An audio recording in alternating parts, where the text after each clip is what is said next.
గంజాయి ఏ ప్రభుత్వం ఉన్నా వ్యాపారం నడుస్తూనే ఉంటుంది, పట్టుకోవడం జరుగుతూనే ఉంటుంది. జగన్ ప్రభుత్వం ఉన్నప్పుడు అనేకసార్లు సెప్ పేరుతో గంజాయిని పట్టుకునేవాళ్ళు, ఇప్పుడు ప్రభుత్వం పట్టుకుంటుంది. అయితే అప్పుడు గంజాయి పట్టుకుంటే కూడా చూసారా గంజాయి రాష్ట్రాన్ని చేస్తున్నాడు సైకో జగన్ అంటూ ప్రొజెక్ట్ చేసేవాడు.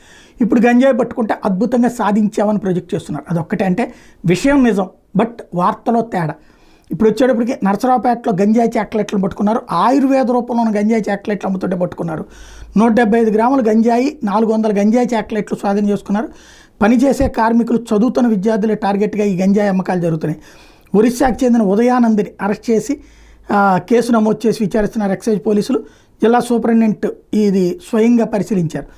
అదే సందర్భంలో మరొక కీలకమైనటువంటి అంశం ఏంటంటే గంజాయికి సంబంధించి ఈ మధ్య కాలంలో వివిధ ప్రదేశాల్లో దొరుకుతున్నటువంటి గంజాయి వెనకాలన ఎప్పటికప్పుడు తాజాగా కారులో అనకాపల్లి జిల్లా సబ్బవరం రోడ్లో కారులో తరలిస్తున్న 169 కిలోల గంజాయి సీజ్ చేశారు.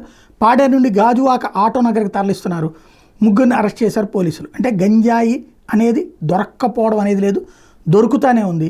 అదే సందర్భంలో ఇప్పుడు అది సక్సెస్ఫుల్ ఆపరేషన్. గతంలో దొరికితే అది వైసీపీ వాళ్ళే చేసి అప్పుడప్పుడు ఊరికినే కేసులు పెడుతున్నారనేవాళ్ళు. బట్ ఎప్పటికప్పుడు పోలీసులు తమ ప్రయత్నం తాము చేస్తూనే ఉంటారు.